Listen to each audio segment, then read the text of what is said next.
dia, Manu, on this rather chilly day here in Mortagua, central Portugal. It is currently 10 degrees, but still bright and sunny with a nice chill in the air. I actually got out all of our winter clothes this morning. We've got a case where we put clothes that we're not currently using, and I swapped over all of our summer stuff for wintry things. So I'm wearing the winter jumper for the first time this year, and Jay's got his old trusty tracksuit on again. I now have to sort my shoe situation out because it is rather dire, I have to admit. I only have a couple of summery pumps and sandals and these summery trainers. So I'm very uncoordinated today, I'm very aware of that, but I don't have anything else at the moment. Last year I just bought a couple of pairs of cheapy shoes from Primark, which saw me through the winter, so I think a trip to Primark will soon be in order. This morning we're actually driving to Penacova. We thought we'd go out and have a walk. We've got Eden with us. We're just driving down the IP3 road, which is the road that links us to Coimbra, and this is the reason why we couldn't get out of our village on the night of the fire, because this road was also alight and it would have been pretty scary. Down here there's lots of patches of forest that is just blackened now. There would have been a lot of fire down here, and lots of the power lines and wires are down as well. We're just taking a little detour to the lake that we go to. We've been a couple of times, you may have seen us having picnics there, and we thought we would just drive down this road to see what's happened down here. And again, it's the same situation, lots and lots of burnt land, wires on the floor. And driving through here, it's interesting to see what has actually been burnt and what hasn't. There may be a patch of land that's completely burnt and the trees are black next to a patch of land that hasn't been affected at all. So it's interesting to see what's gone up and what hasn't. This is actually a really sad sight. We've just driven down to the lake that we always come and have our picnic at, and I'm looking at the view that we always look at, and it's just completely ruined.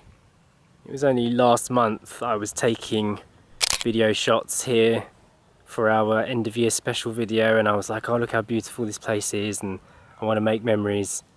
And now look at it, it's just black. That whole section over there was full of green trees. Now nothing there at all, just ash. Somebody said on Twitter the other day to me, when there's a big fire you should try and get to a point of water.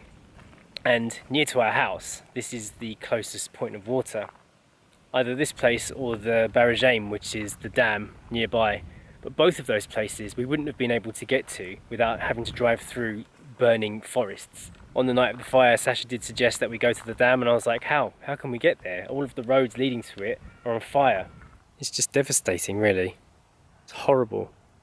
The pine trees have survived, but the eucalyptus has not. When we first moved to central Portugal and we started to get more of a Portuguese audience, loads of people contacted me and said, one thing that we really don't like about central Portugal is the eucalyptus. And they told me all about the issues regarding the eucalyptus here, and we have mentioned it a few times on our channel, but it wasn't until now, having been directly affected by what these trees have done, and the companies that plant them too, that I'm really starting to realise how painful it is for the country and how bad it is for the country too. I read the other day even that where they plant the eucalyptus trees, they poison the soil so nothing else can grow there. The trees themselves do, because they're not native to this country. So honestly, if this was my task now, what to do about these trees, I honestly don't know how I would tackle it. It's a big problem. Even down by the water's edge, you can see evidence of the fire. Burnt plastic bottles and ash that has been washed up to the point where the water meets the land. And I'm trying to imagine what it would have been like to be standing here if somehow we had have managed to get down to this lake thinking it would have been safer. It would have been like standing in hell. 360 degrees of fire reflecting off of the lake. You'd be surrounded by fire. It would have been terrifying. horrific, isn't it? Could you imagine if we'd have come here and were standing in this when it was completely ablaze? You'd get smoked out, wouldn't you? Yeah. We're going to drive to Penacova now. Let's see how badly the fire affected that area. We've been driving for about 15 minutes now along the IP3, the highway that leads to Coimbra from our town. And it was the road that was shut the night of the fire, and now we can see why. Both sides of the road are burnt, and it just would have been awful. There was absolutely no way we were getting out to get to Coimbra that night.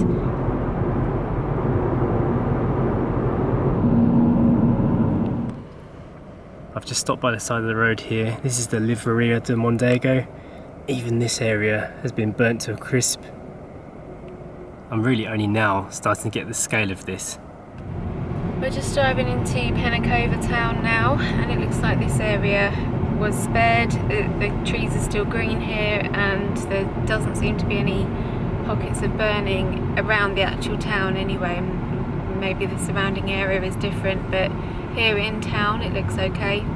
Last night, and well, actually every night since the fire, the orange street light outside our house, I was laying in bed and it was casting an orange glow, and I could see it through the shutters, and I just couldn't sleep. I had to keep getting up to check to make sure that the orange glow was just the light and not another fire. It's not very nice, it's quite unnerving. I'm still a little bit on edge.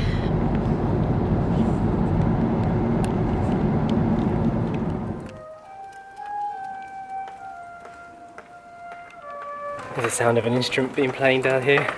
It's quite atmospheric. Just on our way to the cafe now. Both of us are extremely hungry. We haven't eaten much this morning. It took much longer to reach here than we presumed because we were taking our time and filming stuff. And also, Story was sleeping in the car, so yeah, that's why we delayed. Penacova remains as beautiful as ever. Story was very impatient. She couldn't wait for the cafe. Straight in with the bottle en route. Take a seat, madame. Oh, thank you. You doing that? Because I'm hungry, I got 4 of these and 2 batanados.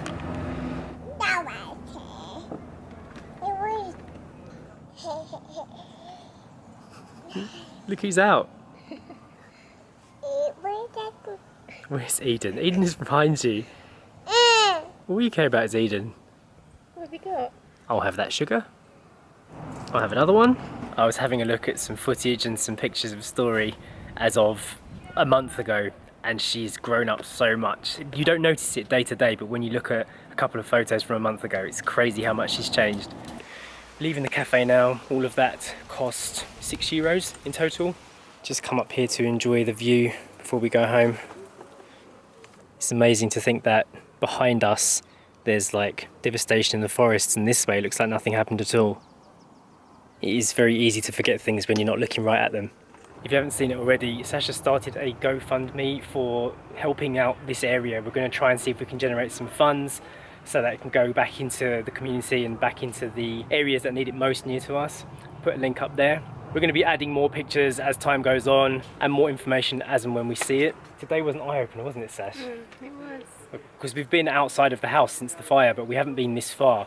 And to see how far it had spread and to try and visualise what would have been the case if we were trying to drive away from it is scary, and it makes you think. Portugal is a lovely country. We kind of want it to stay that way. I'm sure everybody does. If there are ways to prevent this from happening again, then I'd like to think we'd played some part in that. Alright, you've made yourself clear. We're going to head home now, okay? Got an irritated baby. On a much more pleasant note, we are giving away a week's stay in South Portugal in one of 2 beautiful villas. If you want to find out how to become an 8-miler and be eligible to win that, click the link up here. I'm going to end the video for now. Please hit the thumbs up button, subscribe, and we'll see you next time. Bye.